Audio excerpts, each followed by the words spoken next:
Donc, comme je disais, donc, une fois que nous avons vu donc, l'architecture basée sur les microservices, maintenant, on va d'abord s'intéresser à ça. Comment développer un microservice?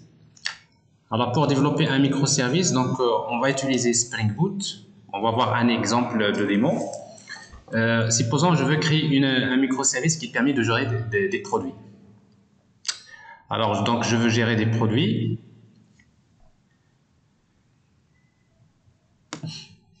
Donc, ça veut dire on va créer un projet Spring Boot donc, dans lequel on va créer deux couches. Il y a la couche DAO, la couche web. Dans la couche DAO, on va créer l'entité GPA produit. On va créer produit repository qui est basé sur Spring Data. Bon, on va utiliser une base de données de type H2 relationnelle. Donc, on va utiliser donc l'implémentation Spring Data basée sur GPA. Nous avons dit que GPA c'est une spécification, donc comme implémentation on va utiliser Hibernate et bien sûr derrière il y a JDBC pour communiquer avec la base de données. Et après je vais vous montrer comment créer donc l'API RESTful de ce microservice en utilisant donc un REST controller, c'est quelque chose qu'on a déjà travaillé, et en même temps Spring Data REST, donc les deux solutions. Alors si vous voulez créer ce genre de microservice, vous allez d'ailleurs voir que le code que vous allez écrire, c'est pas important. La première des choses, c'est d'abord de créer l'entité GPA produit. Donc, comme c'est une entité GPA, vous allez créer donc une classe avec les attributs. Bon, pour les getters et setters, on va utiliser Lombok avec l'annotation data. Et pour que ce soit une entité GPA, donc j'ai les annotations entity ID generated value. Donc ça, c'est quelque chose que vous savez déjà faire depuis l'année dernière. Alors, du moment qu'on va utiliser Spring Data, on va créer une interface produit repository qui hérite de GPA repository. Donc, ça, c'est quelque chose qu'on sait faire également. Donc, ça, c'est du Spring Data. Donc, ça veut dire que tout le mapping objet relationnel se résume à ce niveau-là. Et après, on peut commencer à créer donc un web service RESTful pour ce microservice parce qu'on a besoin de contacter le microservice via REST. Donc, on peut créer une classe produit REST service qui utilise la notation REST controller. On a besoin d'utiliser cette interface-là, produit repository dans ce service. Donc, il faut faire l'injection des dépendances avec AutoWire, ça on sait le faire. Et après, je crée mes méthodes. Je nomme les méthodes. Je veux récupérer la liste des produits. Ben, c'est très simple, il suffit de retourner produit repository.finder. Pour retourner la liste des produits. Alors, mais pour accéder à cette méthode, il va falloir envoyer une requête avec get, HTTP, avec le path /produit. Et pour pouvoir ajouter un produit, donc je vais créer une méthode save. La méthode save, il reçoit un objet de type produit, donc à partir de la requête HTTP. Et pour indiquer que les données du produit sont dans le corps de la requête HTTP, on va utiliser la notation request value. Pour ça également, c'est quelque chose que nous avons utilisé. Et après, on appelle la méthode save, tout simplement. Mais pour accéder à cette méthode, il va falloir envoyer une requête avec post, avec le path /produit. Et pour que ce soit une application complète, il nous faut un fichier de configuration, un fichier application properties dans lequel vous allez retrouver l'URL de la base de données, username, password, etc. Donc ça, c'est des propriétés que vous allez souvent utiliser pour configurer votre microservice, parce qu'il a besoin, du moment qu'on utilise GPA, donc il faut utiliser dans quel dialecte, etc. Et après, il nous faut l'application, parce que maintenant, un microservice est une application, ça veut dire qu'il nous faut voilà, l'application qui contient la méthode main, c'est-à-dire qu'est-ce qu'on va exécuter. Spring Boot, il vous fournit une classe, une application, Spring Boot Application, dans laquelle vous avez Spring Application.run. Donc, si vous démarrez cette application-là n'importe où, vous démarrez votre microservice, tout simplement. Bon, vous voyez donc qu'il n'y a rien de nouveau pour vous. Créer un microservice, c'est quelque chose que vous savez déjà faire. Alors, quand vous mettez Spring Application Run, tout simplement, Spring va démarrer. Et il va scanner les classes, les annotations, il va faire tout ce qu'il faut, il va lire le fichier Application Properties, et après il va reconfigurer le microservice, et surtout il va essayer donc de démarrer le plus rapidement possible, c'est-à-dire avec un minimum de temps au niveau du boot. Ça c'est quelque chose de très important. Alors donc, vous voyez, pour créer un microservice, vous allez écrire ce code-là, il n'y a pas beaucoup de code à écrire. Mais après, même au niveau de c'est-à-dire du web service du REST controller. Alors, si vous le créez la première fois, vous créez un web service de ce type qui permet de gérer les produits. Donc, vous allez écrire ce code. Mais si vous voulez créer un web service pour gérer, par exemple, les catégories, ben, vous allez faire copier-coller. Et après, vous allez remplacer produit par catégorie. Et après, si vous voulez créer pour fournisseur, vous allez remplacer catégorie par fournisseur. Ça veut dire que vous allez presque, ça devient des copier-coller. Et ça, vous le savez, quand vous faites copier-coller le même code, généralement, il faudrait penser à créer quelque chose de générique. C'est-à-dire, vous allez penser, pourquoi ne pas créer un web service générique qui peut être utilisé pour n'importe quelle entité. Alors, si vous faites ce genre de travail, c'est bien, ça va vous permettre d'accélérer la productivité dans la création des microservices au niveau de l'entreprise. Mais ça, on le sait également, c'est que ce web service générique, vous n'avez pas besoin de le développer. Pourquoi? Parce qu'en fait, c'est déjà fourni par Spring. C'est-à-dire Spring a déjà fait ce travail. Il vous a créé un web service générique qui permet de gérer des entités GPA, mais qui sont basées sur Spring Data. Et cette implémentation, il l'a fourni dans un module qui s'appelle Spring Data REST. Alors, pour utiliser Spring Data REST, c'est très simple. Il suffit de supprimer ce code-là, que vous voyez ici. Et après, vous ajoutez cette annotation, repository REST resource. Alors, le fait d'ajouter l'annotation repository REST resource, ben, c'est très simple. C'est que c'est une manière de dire à Spring Data REST, toutes les méthodes que vous héritez de GPA repository sont accessibles via RESTful. C'est-à-dire, il y a un web service qui va être déployé et qui permet donc d'accéder aux fonctionnalités de l'application, en tout cas, accéder à toutes les fonctionnalités qui sont exposées via cette interface. Alors, ça veut dire que si vous regardez bien le code que vous écrivez pour créer un microservice, c'est presque rien. Alors, regardez, déjà la classe produit, ça, c'est pas compliqué. Combien de temps qu'il vous faut pour écrire ce genre de classe? Alors, ça, c'est vraiment si vous êtes très lent. Si vous êtes très lent, alors ce genre d'entité GPA, vous la créez en 4 minutes.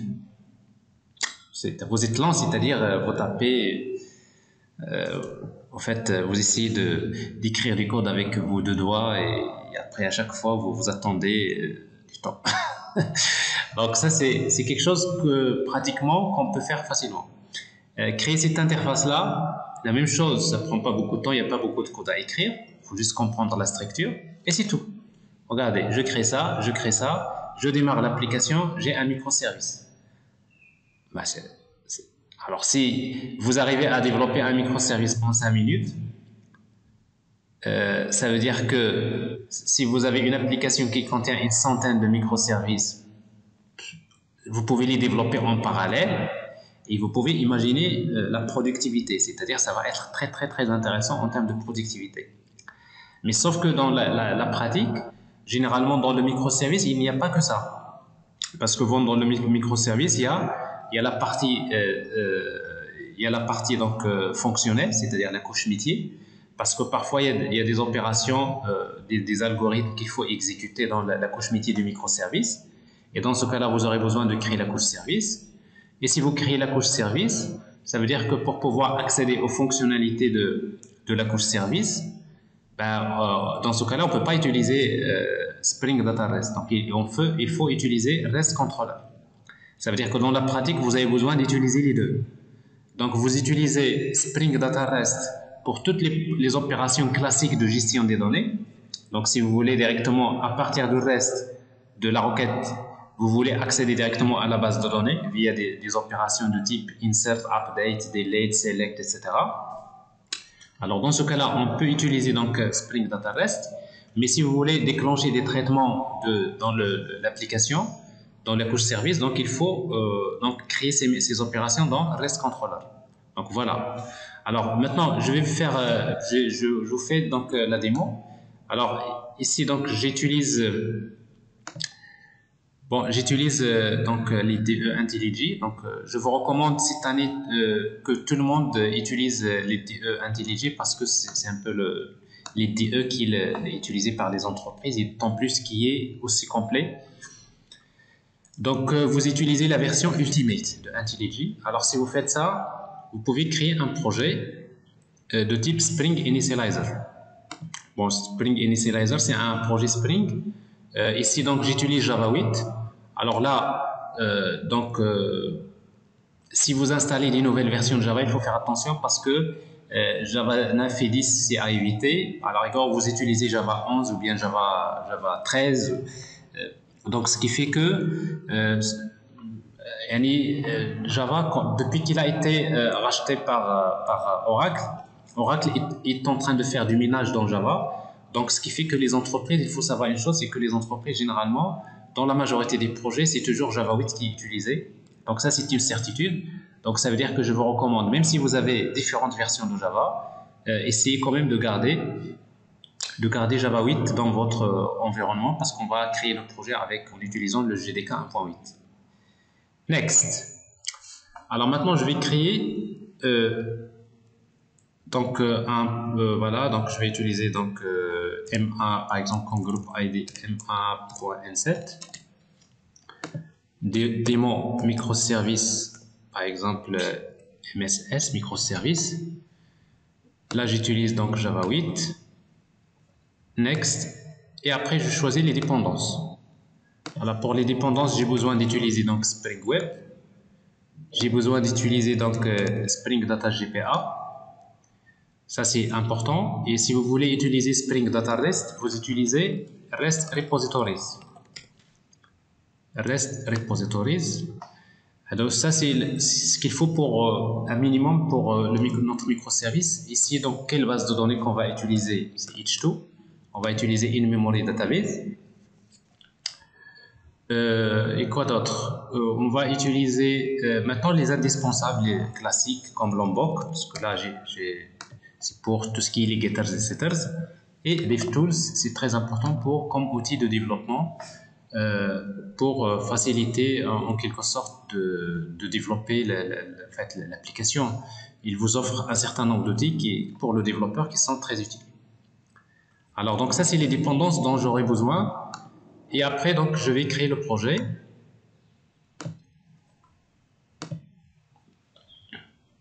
Bon, une fois que je crée donc le projet, donc je vais commencer à écrire mon code. Alors maintenant, j'ai l'application qui se trouve dans ce package-là.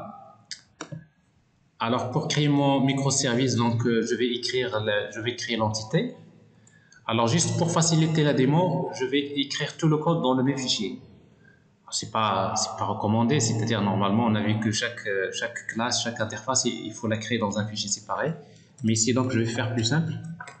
Donc pour l'entité produit, donc je crée l'entité produit. Bon, un produit défini par son ID, par son nom, bien son titre,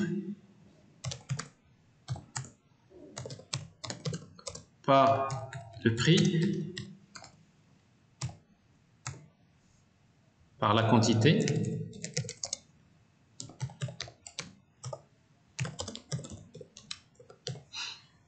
et après donc pour les getters et setters, on va utiliser Lombok, donc on va utiliser la notation data, un constructeur sans argument et un constructeur avec argument. Alors pour que ce soit une entité GPA, donc les annotations entity. Alors bien sûr, avec IntelliJ, quand vous mettez entity, il vous souligne la classe en rouge, c'est normal parce que pour lui, une entité doit avoir l'ID. Vous voyez, donc il vous dit qu'il vous faut le primary key. Alors c'est normal. Alors ça, c'est une remarque qui ne va pas être, par exemple, signalée par un IDE comme Eclipse. Donc c'est pas une erreur de compilation, mais il vous aide à retrouver facilement donc des anomalies dans votre projet. Donc ID generated value. Et là, je vais utiliser la stratégie identité pour générer automatiquement la valeur des clés primaires. Alors ici, donc, je crée l'entité. Après, je vais créer l'interface GPA Repository basée sur Spring Data. Produit Repository. Extend GPA Repository. Alors, c'est une interface générique dans laquelle on devrait préciser d'abord quelle est l'entité qu'on veut gérer ces produits. Et le ID, il est de quel type? Il est de type long.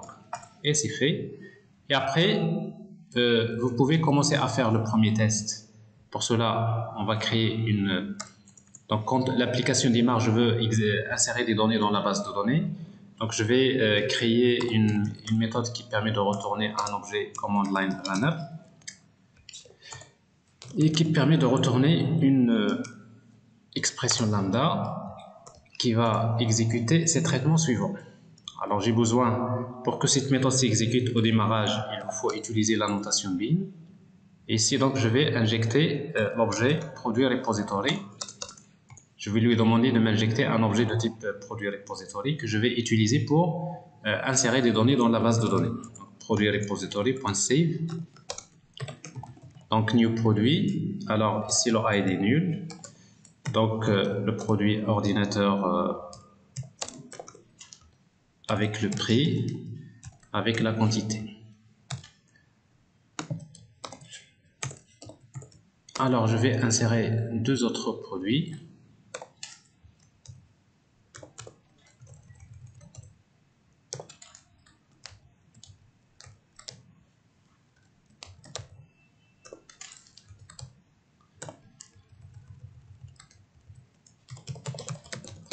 Imprimante.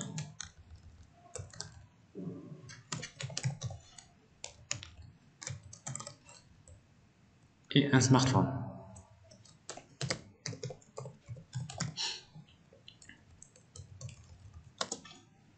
Alors ça c'est fait. Si je veux afficher tous les produits, je vais utiliser la méthode findAll. Ça vous savez le faire. For each, pour chaque produit P, j'affiche les informations sur le produit, notamment getName par exemple. GetName.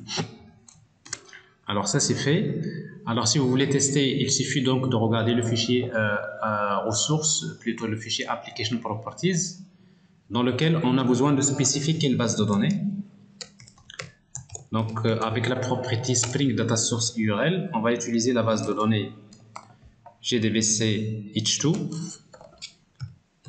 Memory. La base de données, on va l'appeler testDB, tout simplement, c'est le nom de la base de données. Et si vous voulez spécifier le port du microservice qu'il va utiliser au démarrage, donc je vais utiliser serveur.port. Là, je vais utiliser 8082 par exemple pour ce microservice. Et le premier test, donc on va démarrer l'application.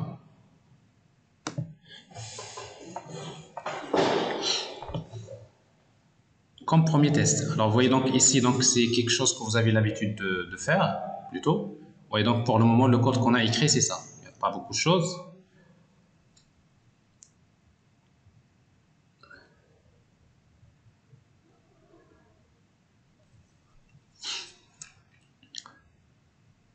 Et voilà, ça a l'air de marcher. Vous consultez, si vous utilisez donc Spring Tools, donc vous allez avoir localhost 8082/h2 console si vous voulez consulter la base de données h2 console. Et là, notre base de données ici, donc il faut s'assurer que c'est GDBC H2 même. Ça, c'est testDB. On va se connecter et on voit bien que la base de données a été générée et que les données sont bien insérées dans la base de données. Alors maintenant, pour le web service RESTful, je vais créer dans un premier temps un REST controller. Je vais créer une classe qui s'appelle produit REST controller. Donc ça, c'est notre API REST. Pour que ce soit un web service, on va utiliser la notation REST controller. Nous avons besoin d'injecter un objet de type produit repository.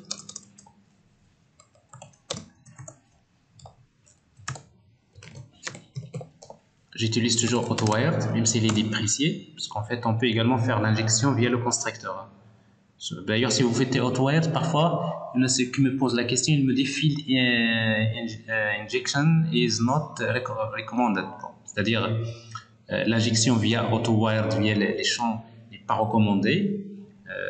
Alors, c'est quoi Spring? Vous pouvez faire insérer un constructeur avec paramètres, comme ça.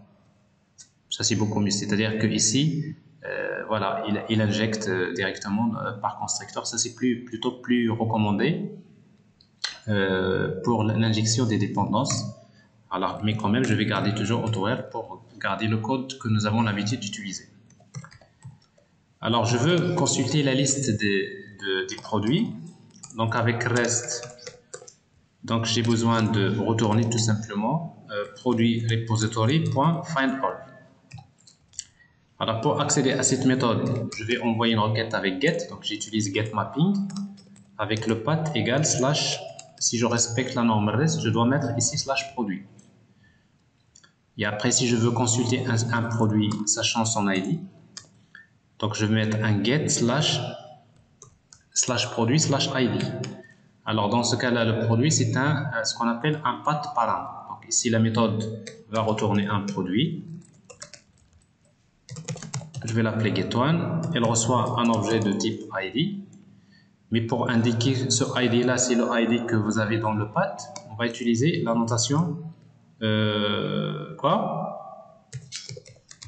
path variable. Alors, pour retourner, donc on va utiliser donc produit repository.findById. Je donne le ID et ne pas oublier d'ajouter get.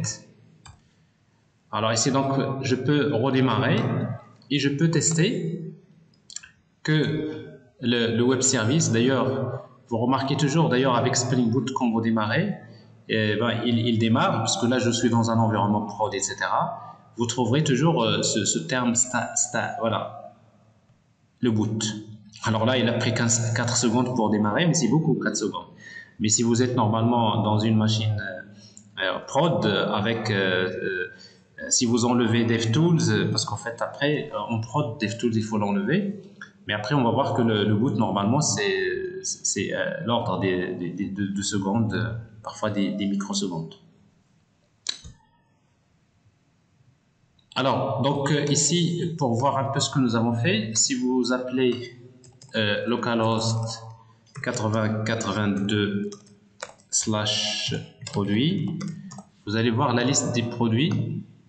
Alors, localhost 8082/produit. Vous voyez donc j'ai la liste des produits. Si je veux consulter un produit sachant son ID, je mets /1. J'ai le produit dont ID égale à 1. Vous mettez /2. Pour le moment, le microservice, il permet de me donner ces informations.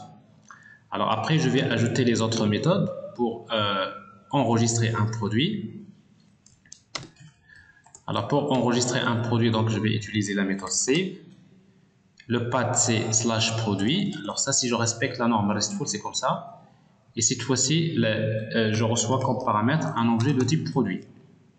Mais pour indiquer que les données du produit sont envoyées dans le corps de la requête, on va utiliser la notation requestBody. Et dans ce cas-là, il suffit d'utiliser la méthode save. Save produit. Et après, si vous voulez faire la mise à jour, au lieu de, d'ailleurs, pour faire un save, c'est pas getMapping, c'est postMapping. Donc, il va falloir envoyer une requête avec post et non pas get. Ça, c'est la norme RESTful. Alors, pour faire la mise à jour, on va utiliser la notation putMapping, parce qu'en fait, il faudrait envoyer une requête avec put. Mais dans put, il faut envoyer le ID du produit que vous voulez mettre à jour, c'est-à-dire /produit /ID. Et dans ce cas-là, la méthode, on va l'appeler update. Et il reçoit deux paramètres. Le premier, c'est le ID, qu'on va récupérer à partir de path variable. C'est-à-dire, on récupère ce paramètre-là. Et les données de produits qu'on va mettre à jour sont dans le corps de la requête. Alors, dans ce cas-là, on va prendre le produit, on va lui dire, voilà son ID. Cette ID, c'est quoi? C'est ID. Et on enregistre le produit. Donc, quand vous avez un objet dont le ID existe, il fait update. Mais si le ID n'existe pas, il fait insert. Donc, ça, c'est la méthode save.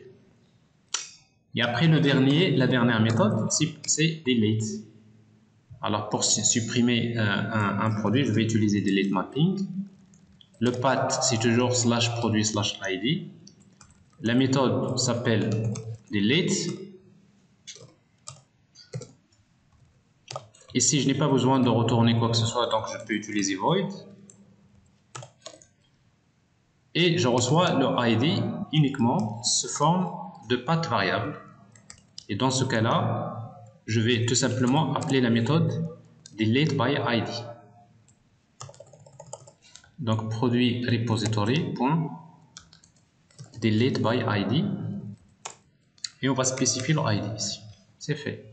Alors, qu'est-ce que je viens de faire? Donc, je viens de créer tout simplement une API RESTful qui permet de gérer des produits. Alors, ça, c'est quasiment, il faut le faire au moins une fois.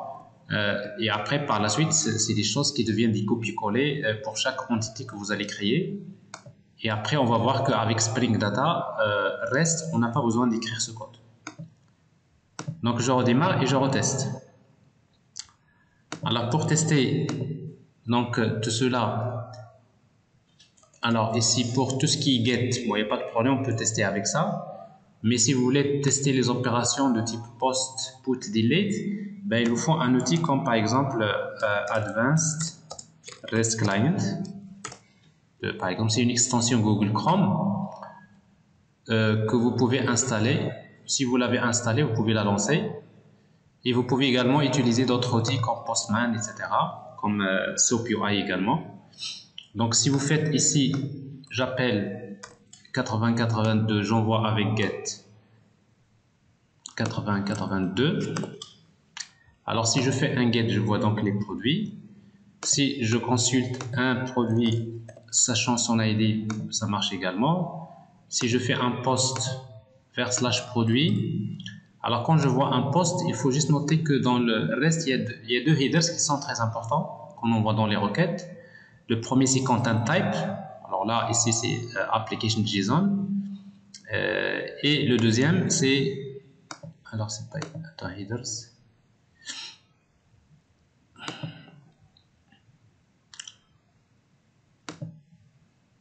Body, monsieur. Oui. Alors, en fait, c'est pas ce que je veux, mais ici, donc, je vais ajouter un autre header. Le deuxième header, c'est accept. Parce que c'est juste, en fait, il y a deux headers qui sont importants pour le reste. Le premier, application/JSON. Alors, en fait, content type, c'est pour indiquer que les données du corps de la requête que j'ai envoyé, c'est des données JSON. Et accept, c'est pour indiquer au serveur comme quoi j'attends le résultat au format JSON. Ça veut dire que j'envoie des données au format JSON, mais j'attends le résultat en format JSON. Bon, ça, c'est au niveau de REST. Mais par exemple, si je veux qu'il me fournisse le résultat format XML, je peux mettre XML, mais ça suppose que le web service doit être configuré pour générer aussi bien JSON ou bien XML. Alors ici, donc, on va utiliser JSON, c'est ce qu'il fait par défaut d'ailleurs. Alors, dans Body, il faut maintenant envoyer les données sur le produit. Alors, quelles sont les données que je vais envoyer? Donc, il y a le nom du produit. Je ne sais pas si l'attribut, je l'ai appelé name, c'est ça? Name, price, quantity.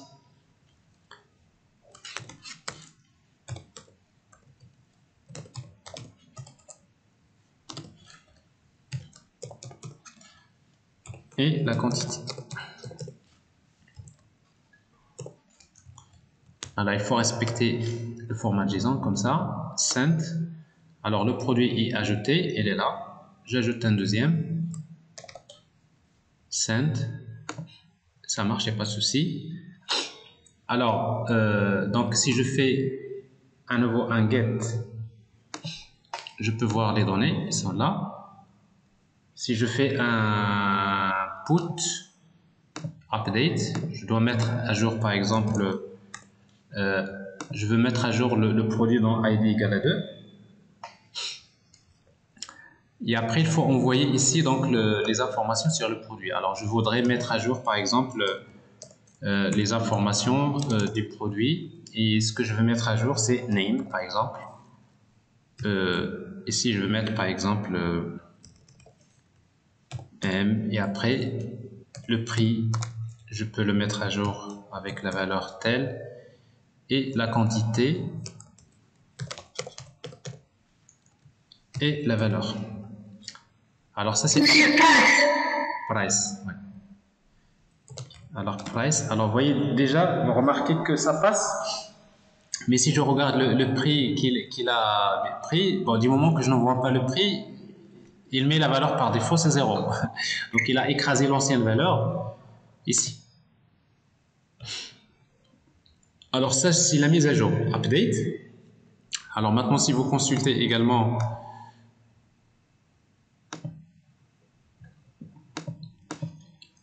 le produit, je vois bien qu'il est mis à jour. Alors après, pour le supprimer, donc j'envoie une requête avec delete /2, je supprime le produit et le supprimer. Je consulte, il n'y a pas de problème. Donc toutes les opérations marchent. Mais après, il faut faire des remarques. Par exemple, quand vous faites update avec put, comme ici, il est là. Alors quand vous faites un put, vous regardez, par exemple, vous voulez mettre à jour que le nom. Vous ne voulez pas toucher les autres. Hein, vous allez remarquer ici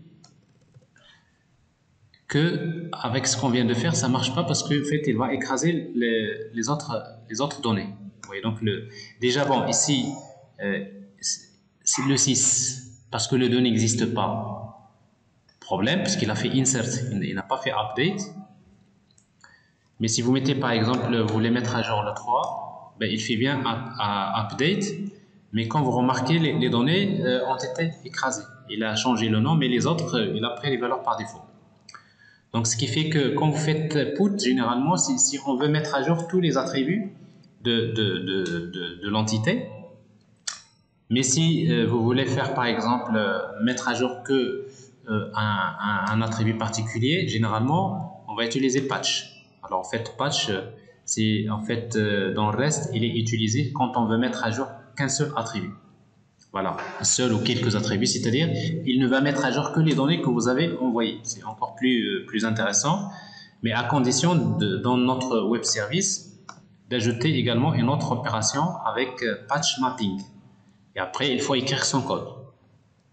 Mais sauf que ce genre d'opération, généralement, vous n'avez pas besoin de les faire. D'ailleurs, si vous avez fait ce travail-là une seule fois, ben vous allez dire que en fait ça, on peut créer un web service générique qui permet de faire la même chose pour une entité T quelconque.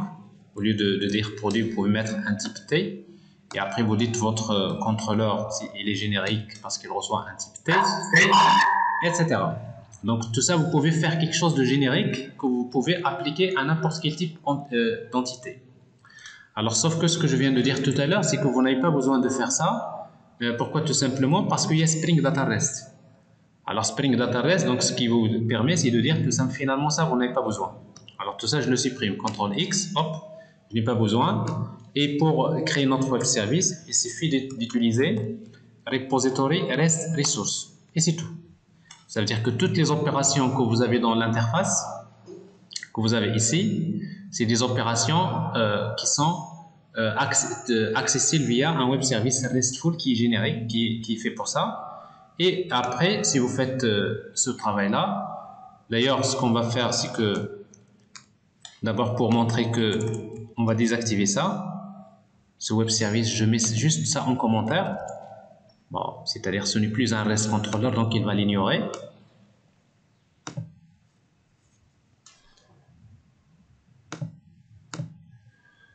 Alors maintenant, si vous faites ça, bon, il n'y a plus rien, ce qui est logique, donc il va vous faire 404.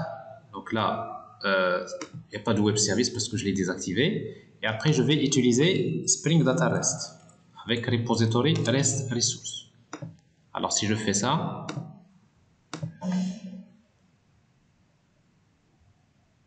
alors maintenant j'ai le web service qui respecte bien les normes et je consulte bien la liste des produits.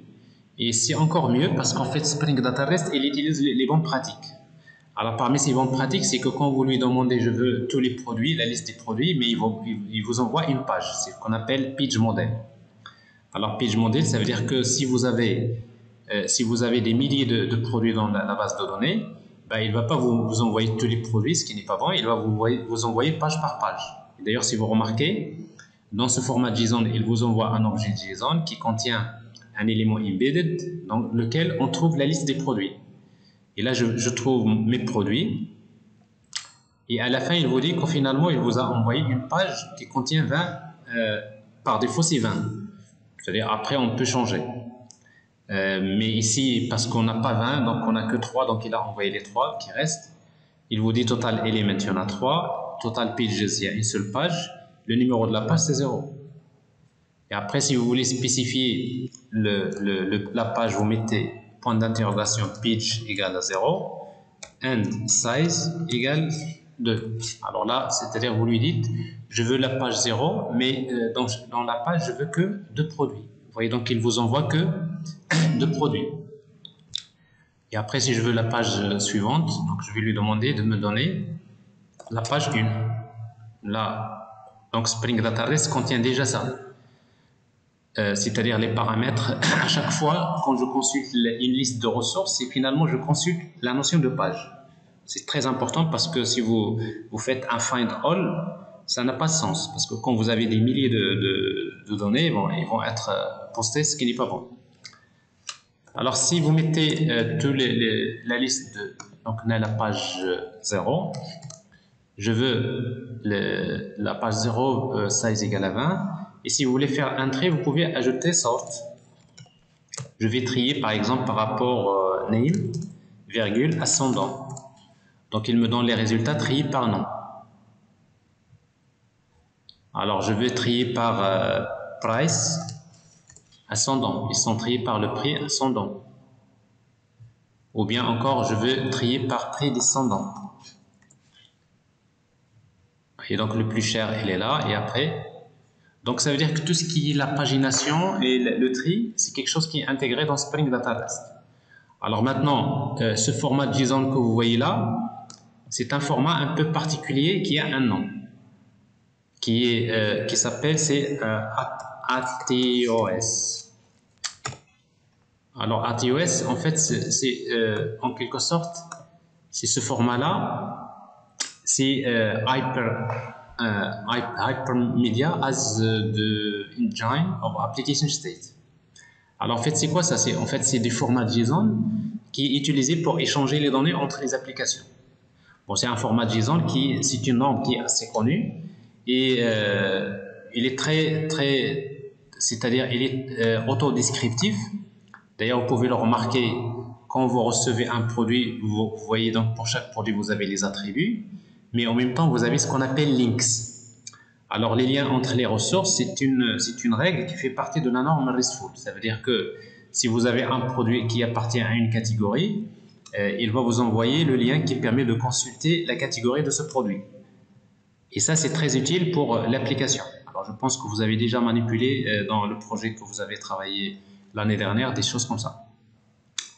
Alors, autre chose, donc par défaut, avec Spring Data REST, vous remarquez que leur ID n'est pas exposé.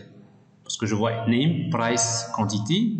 Mais si vous souhaitez que leur ID soit exposé, donc il faut changer la configuration. Et pour le faire, il suffit donc d'aller vers votre application. Vous cherchez un objet qui s'appelle repository REST. Si vous voulez configurer Spring Data REST, vous utilisez repository REST configuration. Donc, l'objet REST configuration, il contient une méthode qui s'appelle expose for IDs et vous spécifiez l'entité. Par exemple, vous lui dites je veux exposer les ID de l'entité produit. C'est-à-dire, quand je te demande de me donner un produit au format JSON, n'oublie pas d'exposer aussi le ID.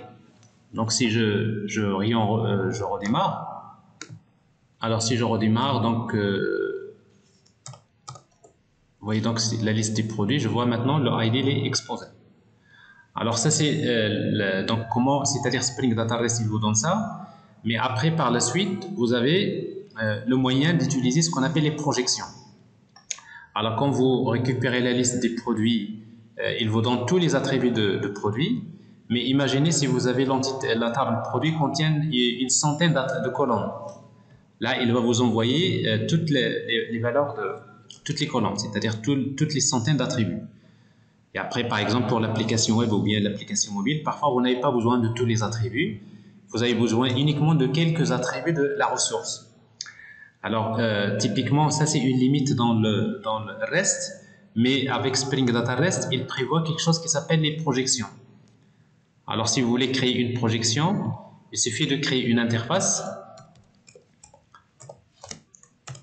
Une interface que j'avais appelée produit projection, dans laquelle vous utilisez la notation projection de Spring Data REST.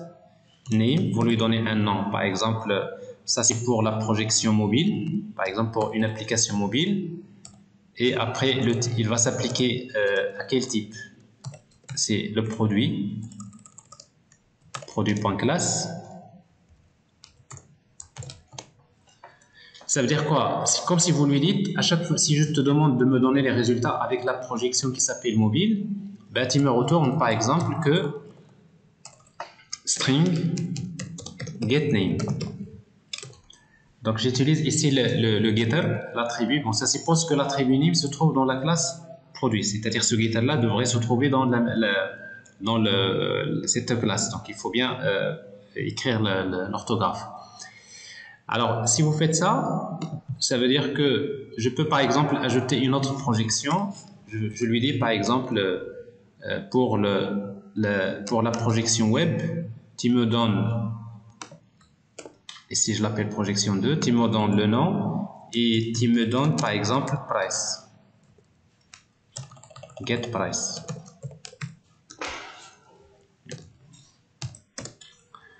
Alors la notion de projection, il vient pour régler ce problème-là, c'est-à-dire comment demander à Web Service de vous donner que les données dont on a besoin. Alors ça c'est quelque chose qui est offert par Spring Data REST. Alors si je fais ici slash produit tout court, il me donne tous les attributs. Mais si je lui demande produit slash projection égale par exemple mobile, ben vous voyez donc il me donne projection avec un seul, c'est pas pluriel. Alors vous voyez donc il me donne que pour chaque produit il me donne que le nom. Alors si je demande par exemple le produit slash 1 avec la projection mobile, il me donne que name. Mais si je lui demande avec la projection web, il me donne name et price.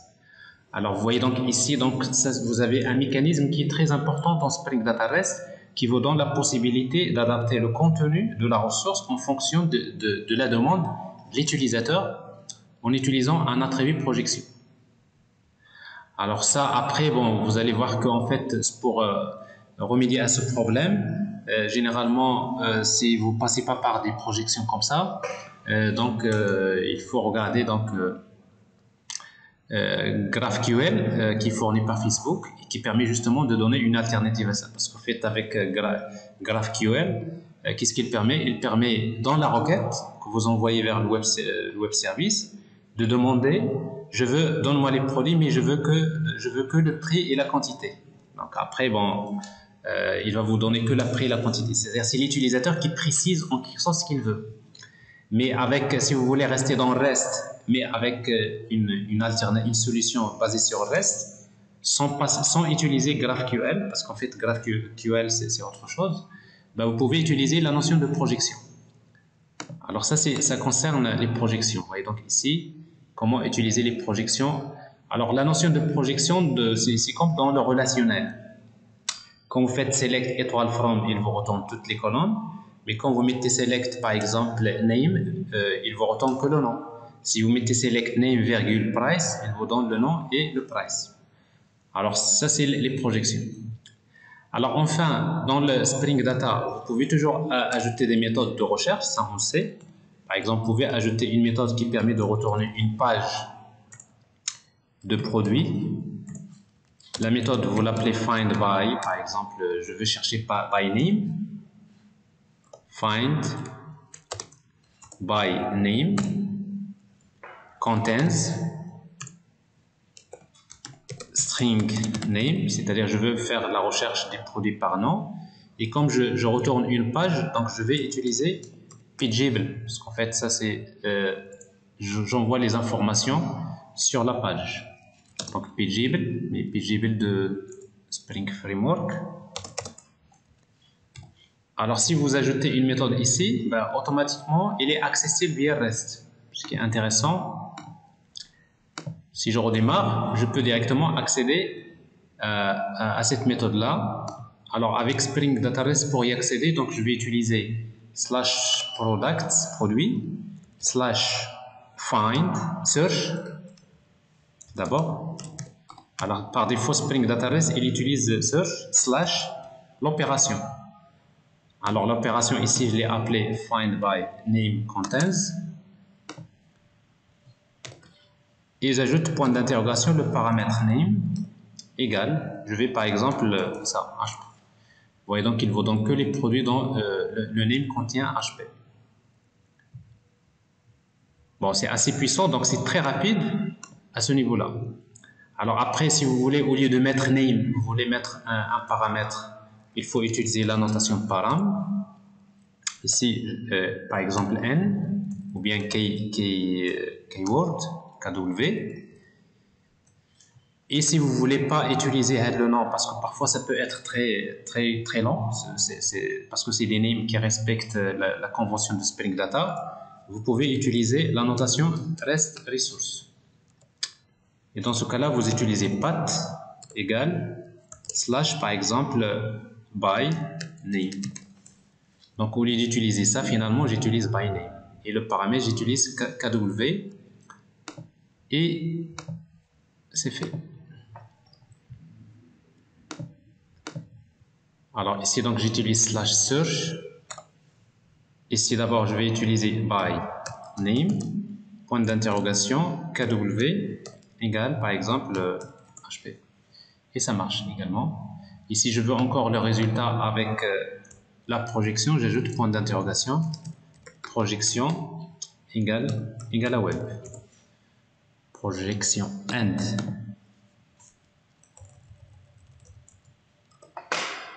And égale web. Vous voyez donc ici, j'obtiens le résultat, mais avec la projection web. Et si je veux également quelle page égale à 0, and size égale à 2, bon, j'obtiens le résultat, parce qu'ici, il n'y a pas beaucoup de données. Donc, en résumé, donc vous avez pratiquement, avec Spring Data REST, vous avez, c'est très simple, une seule annotation, quelques annotations que vous pouvez utiliser, et vous avez donc l'API RESTful. Vous avez les projections pour un peu personnaliser le contenu par rapport à la demande du client. Et donc, voyez, donc vous n'avez pas besoin forcément d'utiliser un REST controller. Mais dans la pratique, comme je disais, donc vous utilisez Spring Data REST pour tout ce qui concerne Spring Data REST pour tout ce qui concerne les données, la gestion des données classiques, insert, update, delete, les opérations d'ajout, etc. Mais si vous avez des opérations plus complexes, ben, il faudrait créer une couche service. Et quand vous créez la couche service, ben, il faut utiliser un REST controller. Ben, il dit que donc dans la pratique, qu'est-ce qu'on va voir? On va utiliser Spring Data REST pour toutes les opérations classiques de gestion de données. Et après, on va garder REST controller pour le reste. Donc ça veut dire que ça, hop, on n'a pas besoin parce que c'est déjà fait ici. Donc pour le reste des opérations, je le fais dans un REST controller. Bon, une autre chose que je n'ai pas dit, c'est qu'avec Spring Data REST, donc vous pouvez utiliser, si vous utilisez donc un post, bon, vous allez voir que ça, pas de problème, ça va marcher. C'est déjà fait. Vous avez, si vous utilisez put, ça marche. Et là, vous avez patch aussi. Alors, si vous voulez faire un patch, et il est par défaut implémenté, si vous voulez mettre à jour le produit dont ID égale par exemple 3, patch, et après vous dites je veux mettre à jour que le name,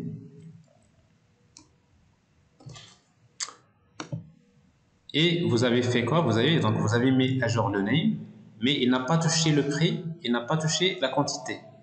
Donc ça veut dire que l'opération patch, il est implémenté dans Spring Data REST. Voilà, donc j'ai été très rapide sur cette démo. Alors maintenant, ce qu'il faut noter, c'est que vous avez dans cette démonstration, la première des choses que vous devrez savoir faire cette année, c'est comment créer un microservice comme ça, en utilisant donc ces techniques. Donc, chez vous, donc, vous allez commencer à vous entraîner déjà à créer des microservices. Et après, par la suite, donc, vous n'allez pas en fait passer beaucoup de temps pour créer ce genre de microservice. Ça doit devenir pratiquement une habitude. Au bout de 15 minutes, ça c'est des choses que vous pouvez faire en 14-15 minutes facilement pour vos applications. Et comme ça, les prochaines séances, donc on va essayer de les consacrer plutôt pour la partie donc architecture microservices, pour voir comment faire l'intégration de plusieurs microservices dans une application en utilisant Spring Cloud. Parce que pour le moment, on a utilisé Spring Boot, mais on n'a pas utilisé Spring Cloud.